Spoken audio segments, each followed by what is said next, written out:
Has Mike Elko figured out the key to A&M's success in the SEC? Let's talk about it next on Locked On Aggies.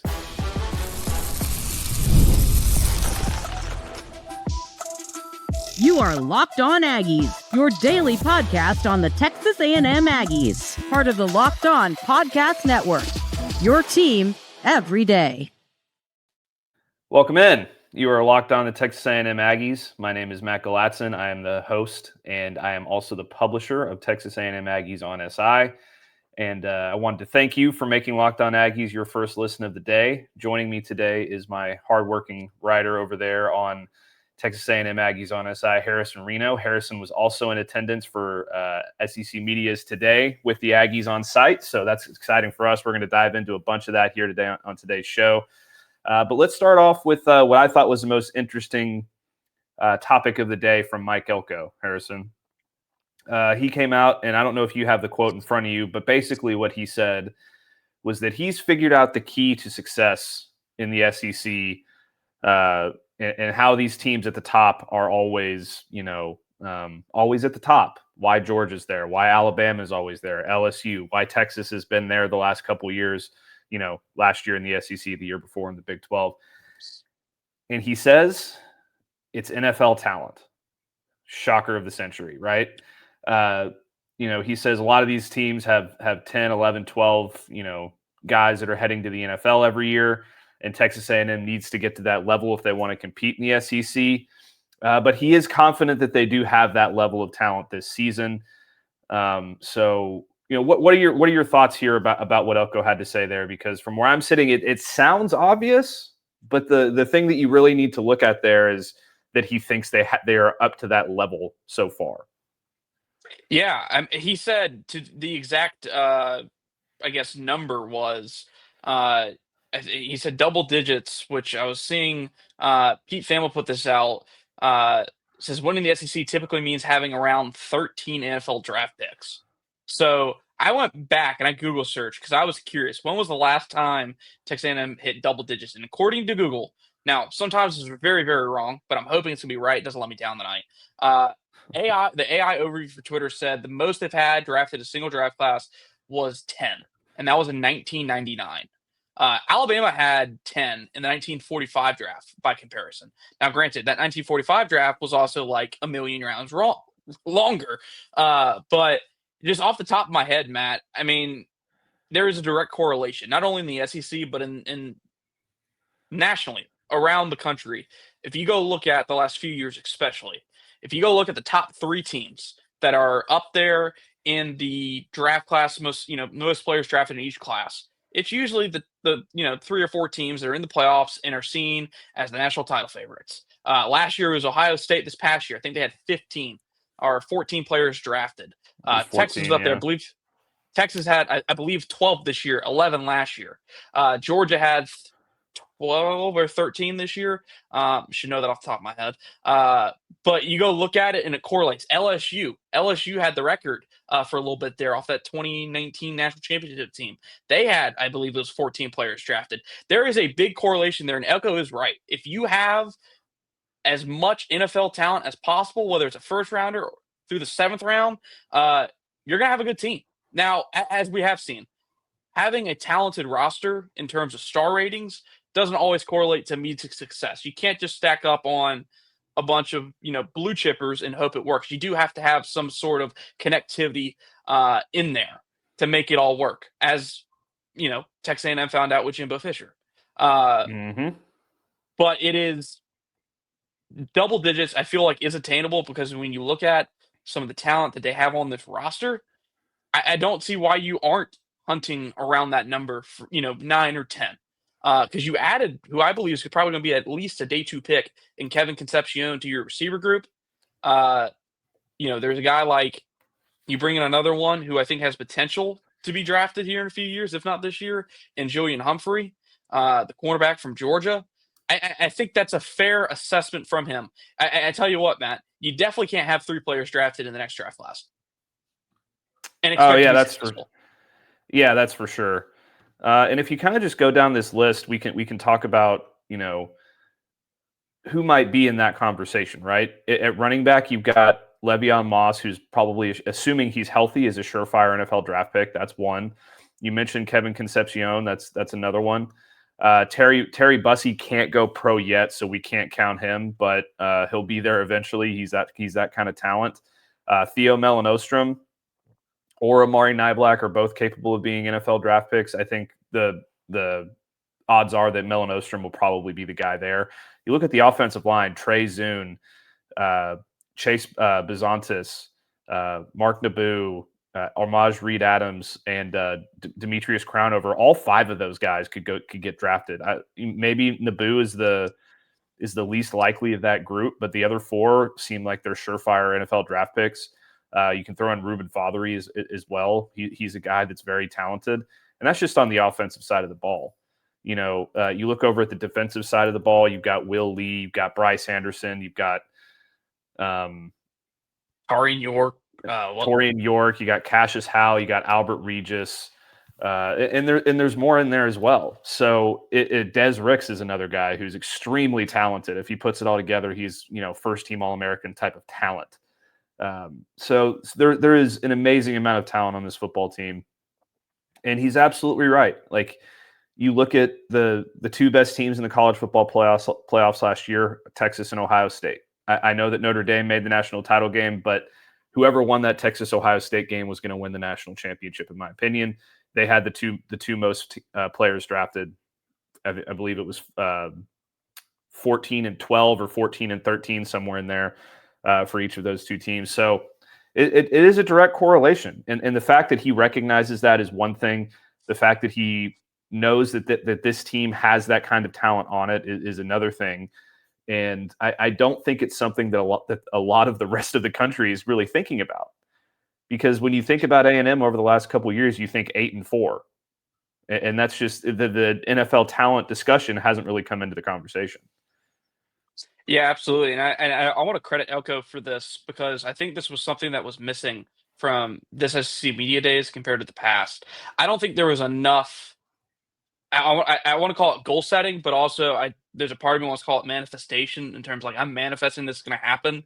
Mike Elko came in there with the message of, hey, just like he was talking about last year, restoring Texas A&M as a flagship university in the state. One of the ways of doing that is to have those NFL drafts, just where you're sending out double-digit guys year in and year out, and you're replacing them, like it's seamless almost. I like it. I love the messaging here. He really wants to hone in on, hey, you're gonna come here, you're gonna get developed, and you're gonna go get drafted, because that has proven to not only be successful in terms of recruiting, but has also proven to be successful in terms of going and competing for championships year after year. I think that was something that was sorely missing. I think a lot of these other coaches came into the week saying, I'm going to use this as my platform to complain about NIL, to complain about the settlement, to air my grievances, to talk about my golf game. Shout out Hugh Freeze. Mike Elko came in there with his message of, hey, this is my goal, and hold me accountable if I don't hit it. Because he knows people are going to hold him accountable. So I love it. He set a realistic expectation. I remember it was just 2 years ago that Jim Harbaugh said he was going to have like 22 players drafted in one draft class.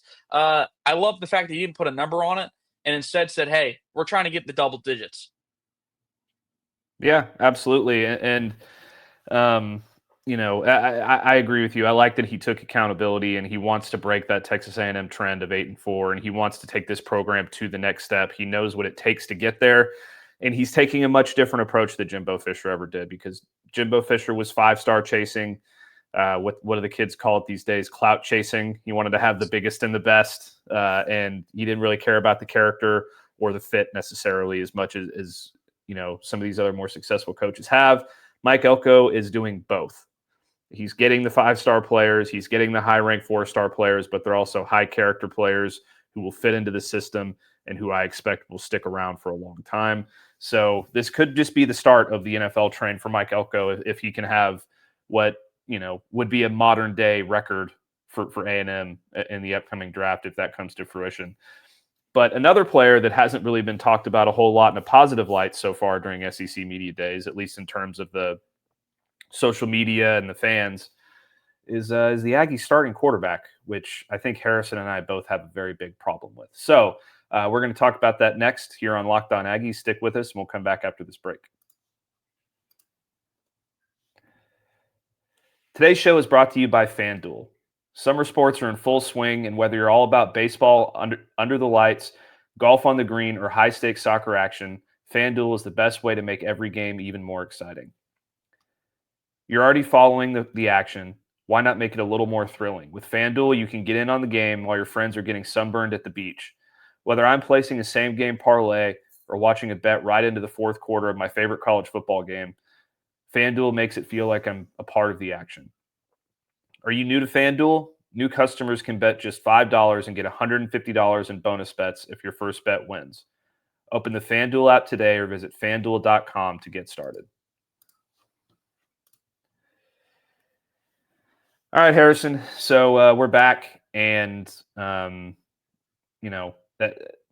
lot of stuff coming out of SEC Media Days about the Aggies. A lot of good stuff that we're really excited about, and then we're going to have the opportunity to talk about over the next couple of days because, it's summer and there's a lot of SEC stuff to talk about. So one of the things that wasn't so positive, however, and something that I don't understand, and I know you don't understand, and I know you're kind of pissed off about, as a matter of fact, is the narrative surrounding Marcel Reed at SEC Media Days, from not necessarily from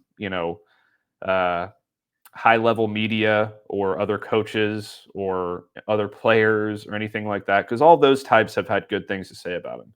But there's this question that's been kind of clouded over him via social media and via some other various places that think it's a negative look on him that he wasn't invited to speak at SEC Media Days. He wasn't one of the 3 players that the Aggies brought.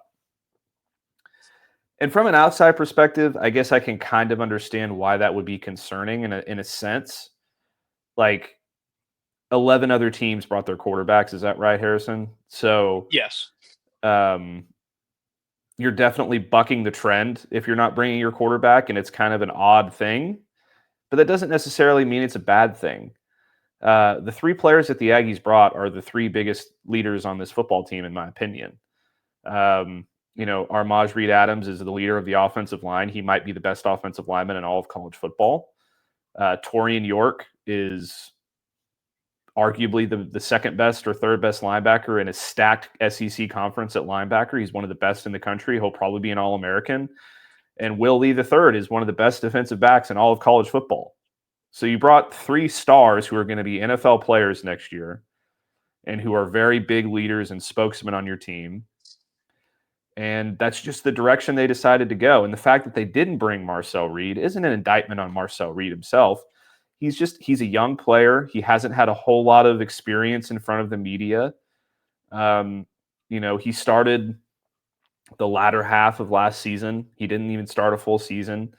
I expect that the more and more that he plays, the more and more exposure he's going to get. And from all accounts, everything I've heard, like the Manning Passing Academy, for example, teammates and coaches talking about Marcel Reed, everybody thinks he's awesome. Everybody thinks he's a great player, a great kid, a great person, a great teammate. So this narrative doesn't really make sense to me. And I know you're especially annoyed with it. So why don't you go on your little rant and tell us why you think this is so ridiculous? Yeah, it just starts. Let's start it right there. So 11 quarterbacks were brought, 11 of the 14. Now I know there are some that say, "Oh, every quarterback, all 14 quarterbacks should be there," but I'm not with it, especially for the young quarterbacks. Like, there's one job for these guys, and this is to go play ball at the end of the day. They don't need to put up with the hoopla and all that. I know there's people who say, "Oh, it might be good for their branding and the NIL." I get that. I hear you. But at the same time, he's the damn quarterback at Texas A&M. Why does he need to go to SEC Media Days for more branding opportunities? He really doesn't at the end of the day. And then, Matt, I think there's another thing that Elko talked about that I think really I think what really makes me annoyed about it is they went this entire offseason putting their full confidence and trust into Marcel Reed. There's not been a single move that they've made in the offseason that would give you a hint of, "Ooh, we're unsure about this guy. Ooh, we don't know how he's going to play," or like, "Ooh, we might need to have a backup plan in place." There has been none of that. the messaging from January through July 17th has said Texas A&M is putting their chips in on Marcel Reed. Marcel Reed's going to be their guy that they ride or die with in this year and potentially going into next year. They didn't bring him. They brought in Jacob Zeno as a backup quarterback, but they didn't pursue any other quarterbacks in the market in terms of the transfer portal. There were some other SEC schools who had a starting quarterback at SEC Media Day this week that they did pursue transfer portal options. They did try and bring in extra competition. Maybe not the biggest, green flag in terms of confidence, but I don't understand. We all have a tendency to read into things and to do it too much. But this whole thing in terms of like, oh, he's not here, so they don't trust him, or he's not here, so he must not be a good leader. It's funny to me because I can. There's probably several players over the years who were brought to SEC Media Day.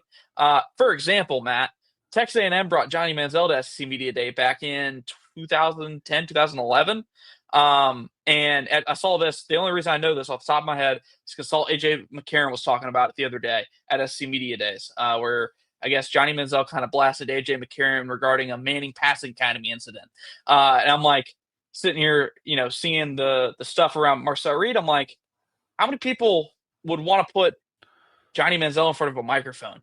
If Johnny Manziel was in college now, probably wouldn't want to put him in front of a microphone because just like Arch Manning drew attention, Diego Pavia had a big crowd, probably the second biggest quarterback crowd behind Arch. And Pavia's gotten himself in some trouble in terms of what he's talking about. You don't want to create a Thomas Castellanos situation where you're calling out Alabama and saying you want to go beat them after going 2-10. Miss me with the whole, is this a sign? Because I think everything to this point has said Mike Elko and his coaching staff believe in Marcel Reed.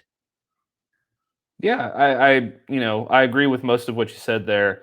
The only thing that I would probably push back a little against is the idea that, and it's not even really you saying that he is this at all. It's just I don't think that Marcel Reed would necessarily say anything that would be controversial, like a Johnny Manziel or a Diego Pavia. I think he's kind of then again, he did say something to the effect of, I want to win the Heisman and a national championship. I think it was a couple weeks ago. But granted, that's just a small, a little thing for me there. But I totally agree with you. I think that, there hasn't been much negative to say about Texas A&M this offseason. What they had a fantastic transfer portal haul. They had a great recruiting class. They've been crushing it on the recruiting trail. They have a ton of talent on the football team. Everybody's getting healthy. They finally have a starting quarterback that, people are excited about within the program and within, the fan base again. And it seems like people are just trying to find something to take a dig at Texas A&M. And that's where this is coming from. It's almost like, we can't really find anything else wrong with them right now. So why don't we just try and manufacture this idea that they don't believe in their quarterback? The quarterback that took over as the starter midway through last season and then was fantastic for them when he was in, and who they just have not shut up about since the end of last season. So,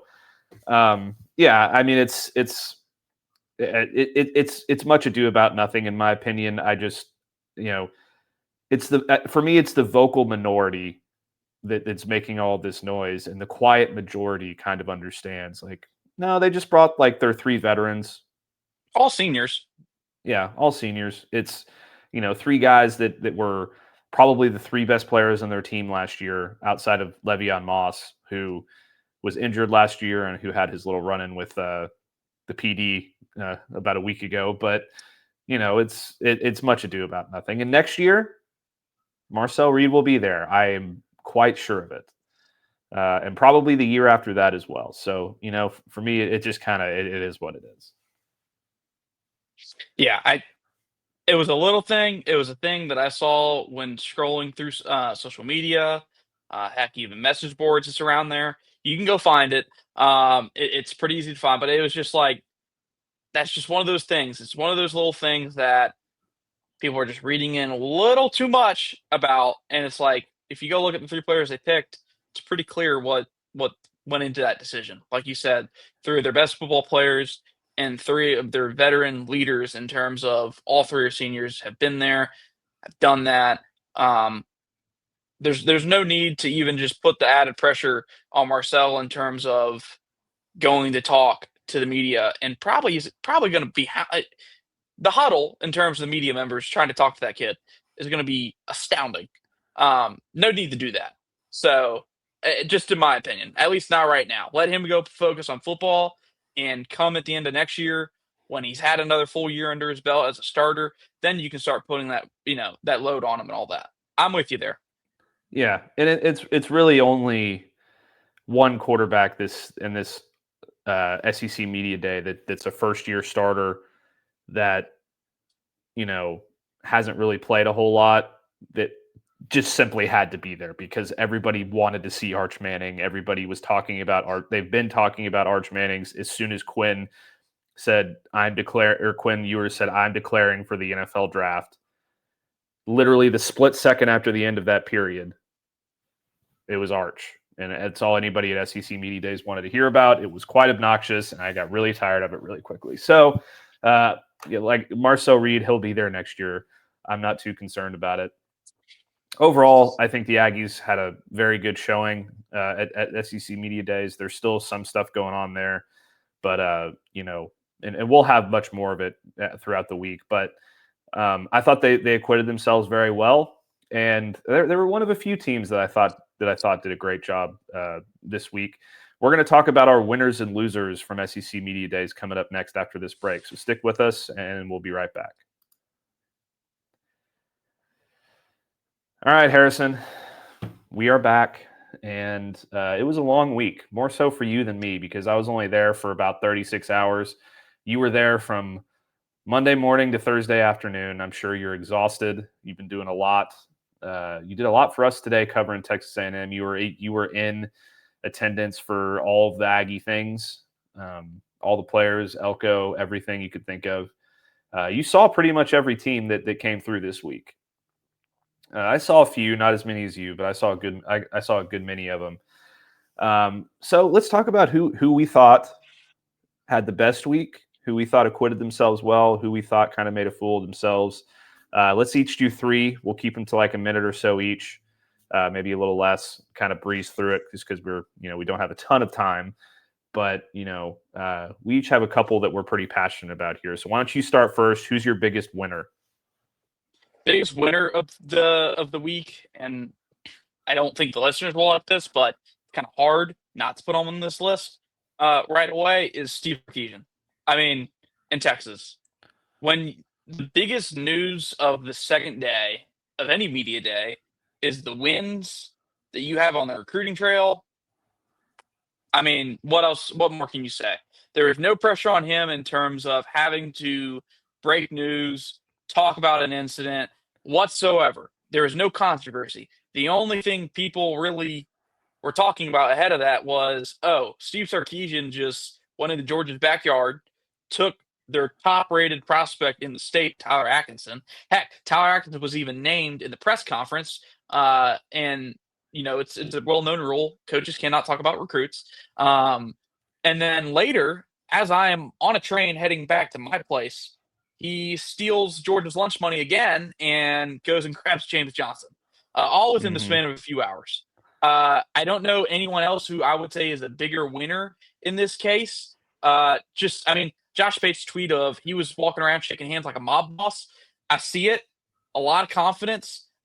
He's by far, I think, the biggest winner in my book. Yeah, especially considering the fact that he did that with Georgia on site. And I'm just imagining what happened when he walked by Kirby Smart in the hallway at some point, just throwing him a wink or a jab or something like that. So to do that in one sense is impressive. To do it with Georgia in attendance and being able to rub it in their face a little bit is quite another. So yeah, I think that's a good pick for a winner. My first winner is John Mateer from Oklahoma. He not a lot of people know how he's going to translate into the SEC. They're bringing over the offensive coordinator from Washington State. They're bringing Mateer over. There's a lot of riding on his shoulders. If he's good, Oklahoma is going to be pretty dang good. but he really needed to introduce himself to the SEC media and the SEC culture this week, and I thought he did a fantastic job. He was very likable. He was very talkative. He was likable. His answers were great. He looked great. He's got the flowing locks. He's got it all. He's got the SEC look down already. He's got the SEC talk down already. He even made a point to go over to Paul Feinbaum and shake his hand and try and get in on that little arch crush that Feinbaum has. So I really liked John Mateer. No, I didn't like Oklahoma in general. I thought Brent Venables was kind of weak, as he usually is, but I thought John Mateer acquitted himself well. Okay, so now we're going to go with a loser. Who's your biggest loser? Brian Kelly. That was the first name that popped in my head. It felt more like a pep rally than it did what you would call, what we usually like to call a state of the program or state of the union type address in these coaches' speeches. It felt more like a rally in terms of, I need to get support. I need to get people on board. Throwing in, I know everybody does it, so I don't want to be too critical on this, but just there's a lot of like, oh, we really need our fan base. We have the best fan base in the world. Kind of pumping up his base, which I think he has to do, because I think support there is waning, and I think he recognizes that, which is why he took the tone that he did. I didn't get the sense of any real goal setting from Brian Kelly. To be honest with you, Matt, I wasn't looking forward to listening to him speak on day one, and he did nothing really change that. I kind of tuned out a little bit there toward the end, and I don't buy it. There's just something about the vibes, and maybe it's just dating back to his whole fake Southern accent thing, that I don't buy the guy. He doesn't give off authenticity at all. Probably should have stayed at Notre Dame. Then again, Marcus Freeman doing a hell of a job up there, but something about Brian Kelly, the SEC, South, Louisiana, just doesn't really fit. Yeah, I don't think it's ever really fit either, and he kind of seems to me like a used car salesman. Like he's kind of or like, I don't know what your family members do for a living, but he whatever a used car, like you think of a used car salesman, you think of like kind of a pushy guy. You think of somebody who's just trying to swindle you a little bit. I get that vibe from Brian Kelly. He seems like he's got this consistent flop sweat that's going on, and he doesn't really fit the SEC. He doesn't really fit LSU. It's kind of, the whole thing is kind of weird and mishmashy. So yeah, I totally agree. I thought he sounded exactly how I expected him to sound, which was not good. I think he knows he's on the hot seat too, so that doesn't help. Okay, I'm going to go with my loser, and then we're probably going to have to get out of here after that. We can talk more winners and losers another time, perhaps. But my biggest loser is, I got to go with Eli Drinkwitz. And I like Eli Drinkwitz. I think that for the most part, he did fine today. But his take about the 30-team playoff is arguably the worst take I've heard this offseason about the playoffs. It makes no sense. It's convoluting. It's stupid. It's just a way that he can push his narrative so that he can get his crappy team into the playoff, because there is no scenario in the world where Missouri is a top 12 team this year or a top 16 team next year. And he's just trying to find any way that he can to push his agenda and get 30 teams in. 30 teams would be horrible. It's more football games to be played. It dilutes the product. Having play-in games for each conference is stupid. That's what a conference championship game is. You win your conference championship, you get in. That's it. You don't need play-in games for a conference. If you're not good enough to win your conference, you're not good enough to get in. That's, there are some teams that are, but the general consensus is there shouldn't be 4 teams that are playing for or like however many play-in teams we're talking about here. Like, you get the 4 automatic bids for each Power 4 conference. That's way too many teams. There's not 4 teams in each conference that are capable of winning a national championship. There's probably 6 in the SEC. There's 3 in the Big Ten. There's 1 in the ACC, 2 maybe. and then there's Notre Dame, and then there's none in the Big 12 as far as I'm concerned.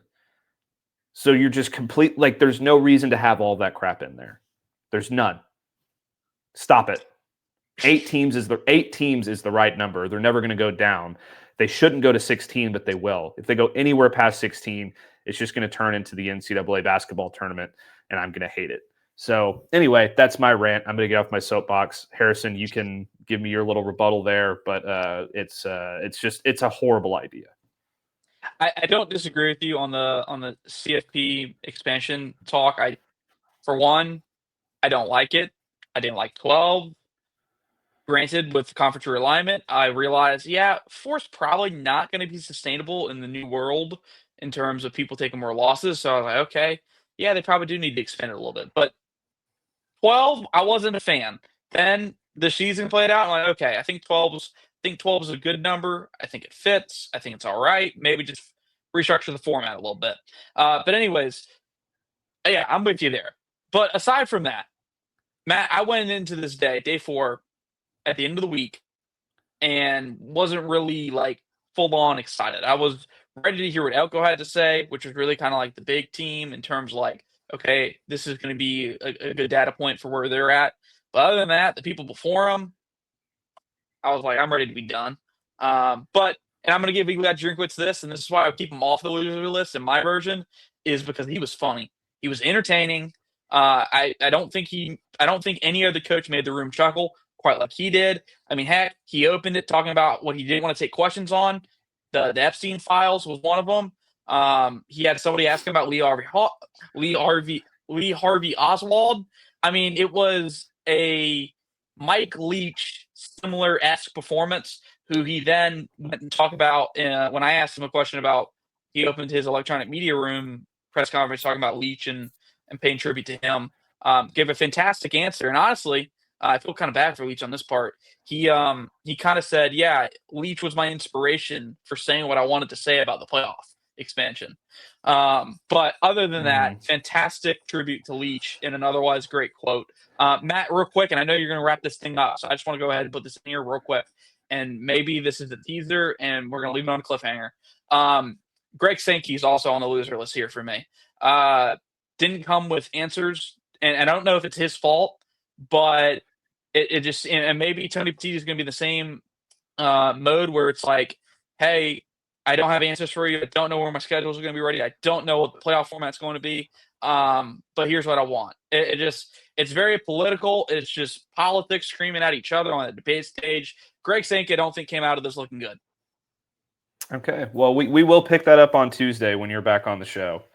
And that's an interesting topic that I think we can discuss at length for quite some time, because I have some issues myself with Greg Sankey and the way that he went about things this week, including playing that Texas A&M fight song when Texas came on stage. That was very amateur hour. I don't think either fan base appreciated that very much. So we need to clean that up, Greg. But yeah, we'll pick that up on Tuesday when you come back on with us. But until then, that's going to do it for us. Thank you for making Locked On your first listen today. For your second listen, please go check out the Portal Show. Brian Smith has the latest news on rumors, portal entries, and signings in college football. Be the most informed fan on the rapid changes on the college football landscape with the Portal Show. You can find them on YouTube or wherever you listen to your podcasts. Harrison, where can they find you on social media? At Harrison Reno on Twitter. Thank you, Matt, again for having me. Really fun. It's been a long week, but I've been kind of looking forward to this. Was really looking forward this morning to hearing Elko talk, so we can kind of break it down and give the readers kind of our immediate reactions to this whole thing. Or listeners. Absolutely. I'm used to saying readers. Yeah, it's both. And don't forget to like the video, subscribe to our channel, give me a follow at Texas A&M Aggies on SI and on X at Matt Galatzan, and we will see you next time.